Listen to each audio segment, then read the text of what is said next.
Good morning students. सुप्रभात बच्चों। आज फिर महाराजा अग्रसेन ऑनलाइन ग्रुप में आपका स्वागत है। मैं सुशील स्वामी, ज्योग्राफी लेक्चरर, आपके लिए बीए बीएड बीएससी बीएड के लिए एक और टॉपिक लेके आया हूँ। हमने कल पढ़ा था कि भी ज्वालामुखी के बारे में हम पढ़ रहे थे। ज्वालामुखी किस प्रकार से उत्पन्न होते हैं, क्या होते हैं, या ज्वालामुखी का कारण क्या है उत्पन्न होने का, वे सारी चीजें हम पढ़ रहे थे। तो ज्वालामुखी देखा जाए तो मुख्य रूप से अपने ये मानते हैं कि ज्वालामुखी के कारण जो है, जब भूगर्भ में ताप की वृद्धि होती है तो उस वृद्धि के कारण जो है ज्वालामुखी जो चट्टानें होती हैं वो चट्टानें पिघल जाती हैं, और चट्टानें पिघलने के कारण जो है ज्वालामुखी लावा जो है धरातल की तरफ प्रवाहित होना प्रारंभ हो जाता है। जैसे जैसे लावा प्रवाहित होता जाता है वैसे वैसे जो है ये धरातल के भाग को तोड़कर बाहर की तरफ निकल जाता है, जिसे अपने ज्वालामुखी क्रिया कहते हैं। ज्वालामुखी मुख्य रूप से जिस प्रकार से ताप में वृद्धि हो गई, मान लो ज्वालामुखी, चलो टॉपिक लिखते हैं हमने पहले। ज्वालामुखी जैसे माने अगर भूगर्भ में ताप की वृद्धि, भूगर्भ में ताप वृद्धि, अपनी जो पृथ्वी की जो आंतरिक संरचना है उसमें हम जैसे जैसे गहराई पर जाते हैं वैसे वैसे ताप बढ़ता जाता है। प्रति 32 मीटर की गहराई पर अगर अपने जाते हैं तो तापमान में 1 डिग्री सेंटीग्रेड बढ़ जाता है। इसी प्रकार से और अधिक नीचे जाएंगे तो तापमान में जो है बढ़ोतरी होती जाएगी। अब कई बार क्या होता है कि भूगर्भ में जब ताप की वृद्धि होती है तो उसके कारण चट्टानें जो है पिघल जाती हैं, चट्टानें पिघल जाती हैं, और चट्टानें पिघल जाती हैं तो उसके कारण लावा पदार्थ का निर्माण होता है। लावा पदार्थ का निर्माण होता है और वो लावा पदार्थ जो है धरातल की तरफ प्रवाहित होना प्रारंभ हो जाता है। जैसे जैसे वो प्रवाहित होता जाता है, जैसे जैसे वो ऊपर की तरफ प्रवाहित होता जाता है, जहां पर कमजोर धरातलीय क्षेत्र होते हैं, जहां धरातल कमजोर होते हैं, उन क्षेत्रों में जो है कमजोर धरातल होने के कारण उस धरातल को तोड़कर जो है बाहर की तरफ निकल जाते हैं, जिसे अपने ज्वालामुखी क्रिया कहते हैं। अब दूसरा अगर अपने देखें तो जल वाष्प और गैस की उपस्थिति, जल वाष्प और गैस की उपस्थिति। पृथ्वी की जो आंतरिक संरचना है उसमें हम ये भी मानते हैं कि भी जलवाष्प यानी कि जल पाया जाता है। अब टेम्परेचर अधिक होने के कारण, जैसे टेम्परेचर अधिक होता है या तापमान बढ़ता है तो जो जल की चट्टानें हैं या वो उन चट्टानों में जो है धीरे धीरे जो है इनके जलीय भागों में वाष्प बनना प्रारंभ हो जाती है, और वो वाष्प जो है इनके ऊपर की तरफ प्रवाहित होना प्रारंभ हो जाती है। और गैस की उपस्थिति विभिन्न खनिजों के मिलने के कारण जो है विभिन्न गैसें जो है उससे निर्मित होती हैं। जिस प्रकार से अपने ये माने कि एसिडिक है या बेसिक गैसें हैं, तो ये सारी जो गैसें हैं, जिस प्रकार से इन गैसों में अगर अपने देखें तो नाइट्रोजन है या कार्बन डाइऑक्साइड है या SO2 है, तो ये गैसें जो हैं ऊपर की तरफ प्रवाहित होना प्रारंभ हो जाती है, और इनका वेग इतना अधिक तीव्र होता है, या अपने यानी कि ये मान सकते हैं इनका इतना अधिक वेग तीव्र होता है कि ये एक विस्फोट के साथ बाहर की तरफ निकलती है, विस्फोट के साथ ये बाहर की तरफ निकलती है।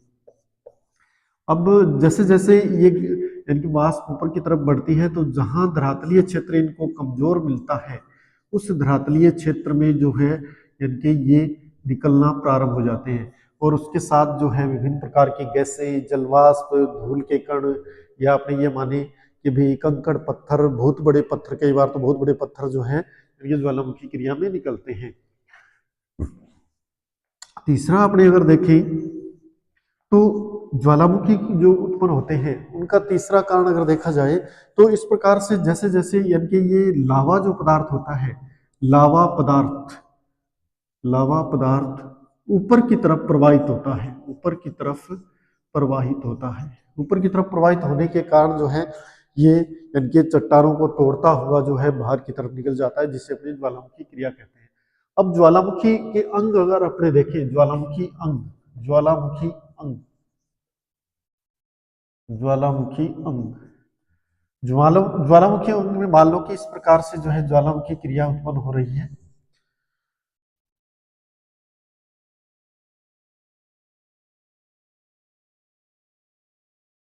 ये जो इसका यानी कि अपने ये माने कि ये जो भाग है, या अपने ये मान सकते हैं कि भी विभिन्न प्रकार से इस प्रकार से नलियां होती है, ज्वालामुखी नलियां।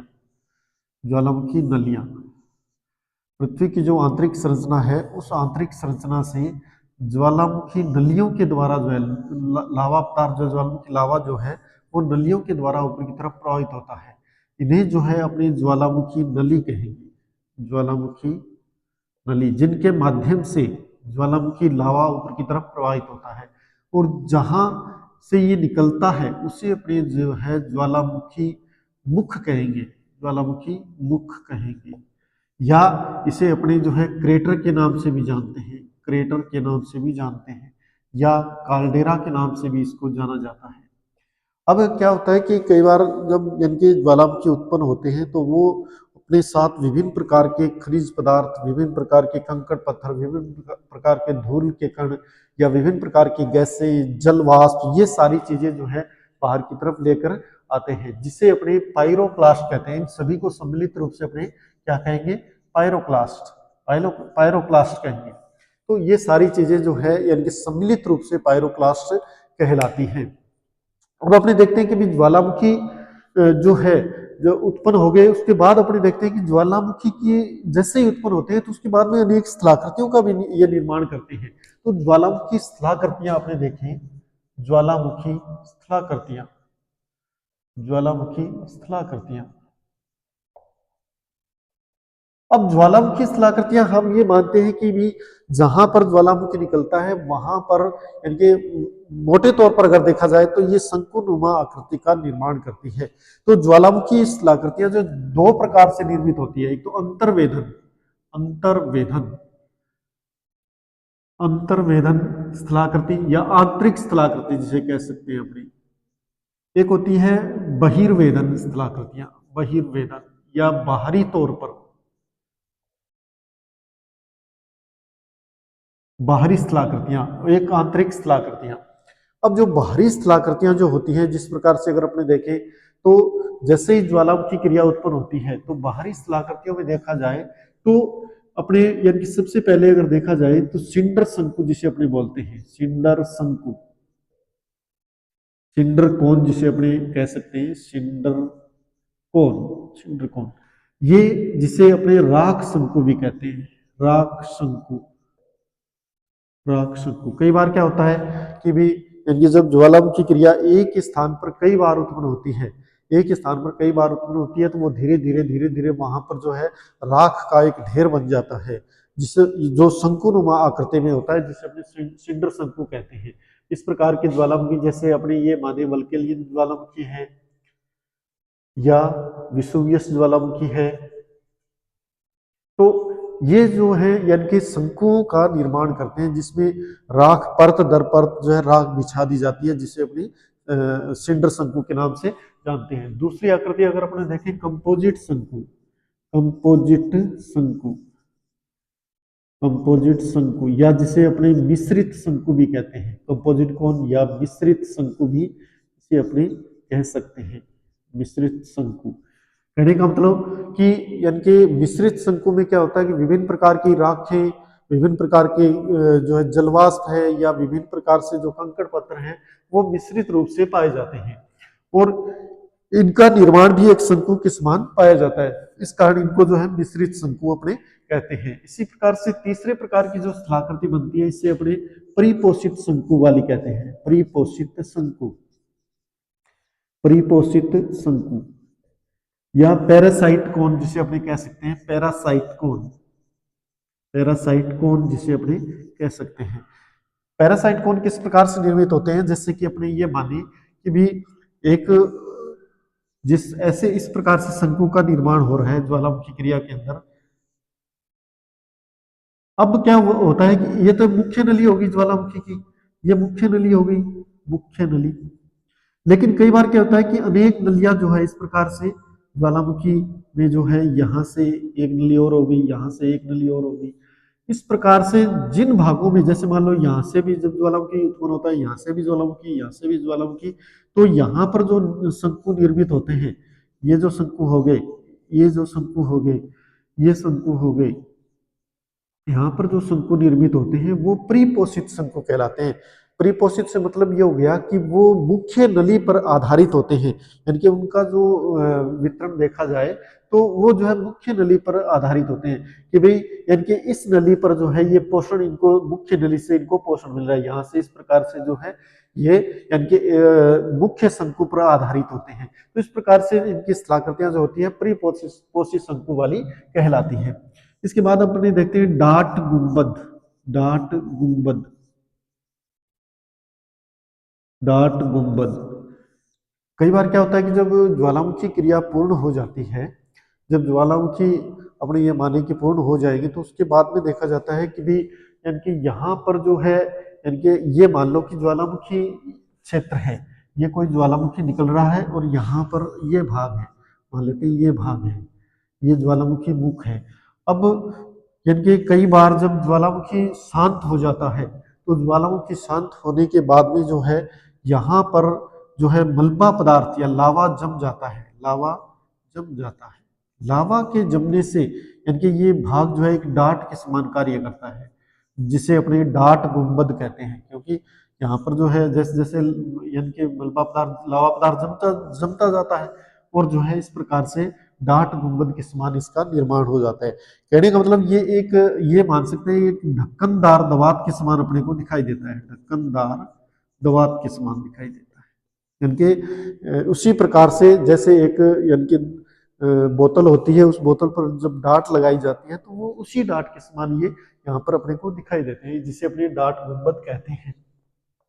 इसके बाद में अपने देखते हैं कि भी जिस प्रकार से कई चीजें ऐसे भी हैं जो अंतर्वेदन स्थलाकृतियां होती है, जिसे अपने ये मान सकते हैं कि भी गर्म जल के स्रोत जो होते हैं, गर्म जल के स्रोत, गर्म जल के स्रोत।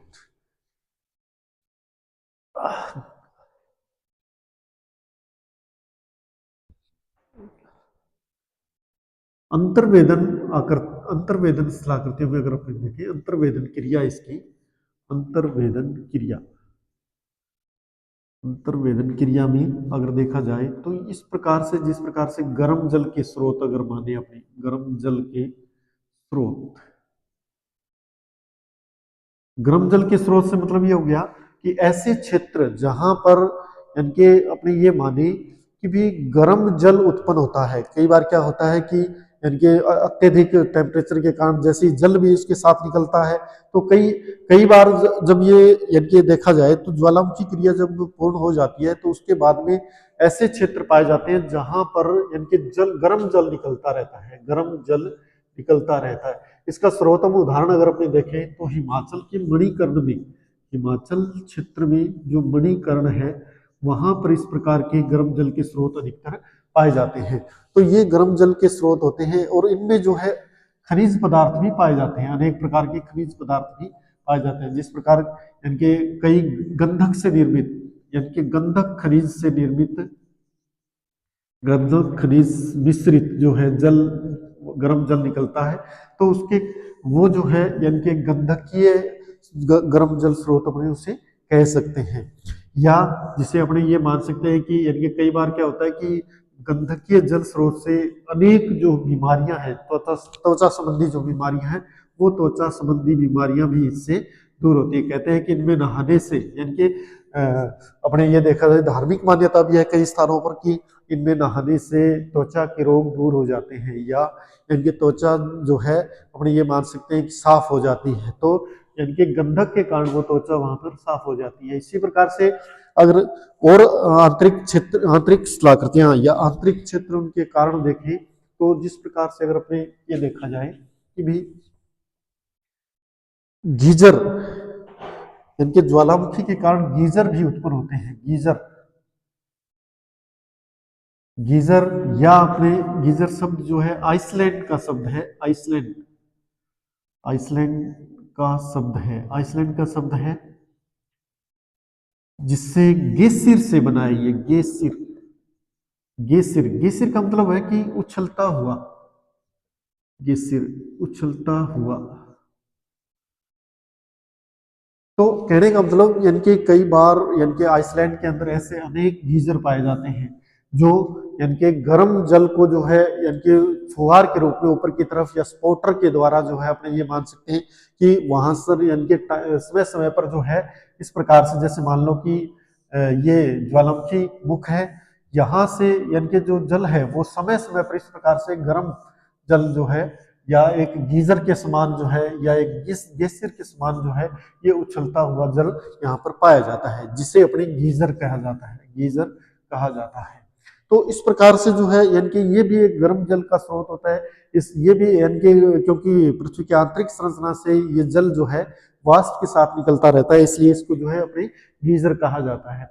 इसके बाद हम अपने देखते हैं कई बार क्या होता है कि यानी कि अगर देखा जाए तो सोलफाट्रा या सोलफाट्रा या धुआंरा, धुआंरा भी जिसे अपने कह सकते हैं, धुआंरा भी कह सकते हैं, इस प्रकार के यानी कि कई जब ज्वालामुखी क्रिया समाप्त हो जाती है तो ज्वालामुखी क्रिया समाप्त होने के बाद में जो यानी कि अगर उसको अपने देखेंगे तो कई बार वो यानी कि धुआं सा बन जाता है उसके बाद में, जैसे जैसे वो जहां से निकलता है ज्वालामुखी निकलने के बाद में यानी कि कंकड़ पत्थर लावा पदार्थ निकलने के बाद में वहां पर यानी कि वाष्प के रूप में धुआं सा बना रहता है। जैसे जैसे वो निकलता है तो दूर से अगर इसे देखें तो धुआंरा के समान दिखाई देता है, धुआंरा, जैसे किसी ने वहां पर धुआं कर दिया हो। तो इस प्रकार की जो है इन्हें जो है अपने सोलफाट्रा कहते हैं। और धुआंरे जो होते हैं वो भी अनेक खनिजों के साथ निकलते हैं, अनेक प्रकार के खनिजों में, जहां पर यानी कि गंधक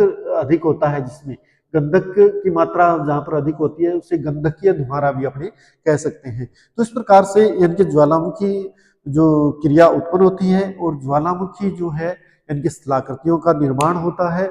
और ज्वालामुखी विभिन्न प्रकार के ज्वालामुखी हमने पढ़े थे, जिस प्रकार से ज्वालामुखी का वर्गीकरण हमने किया था कि क्रियाशील ज्वालामुखी भी पाए जाते हैं, सुसुप्त ज्वालामुखी भी पाए जाते हैं, मृत ज्वालामुखी भी पाए जाते हैं। क्रियाशील जो ज्वालामुखी होते हैं वो एक्टिव रहते हैं, एनी समय जो है कभी भी वो निकल सकते हैं। इसी प्रकार के सुसुप्त जो ज्वालामुखी होते हैं वो ज्वालामुखी यानी कि एक समय के लिए सुसुप्त हो जाते हैं, शांत हो जाते हैं, और उनके जो एक निश्चित टाइम होता है, उनका एक निश्चित समय होता है, उस समय के अनुसार निकलते हैं। जिस प्रकार से कोई 11 वर्ष बाद निकलता है, कोई 33 वर्ष बाद निकलता है, कोई 130 वर्ष बाद निकलता है।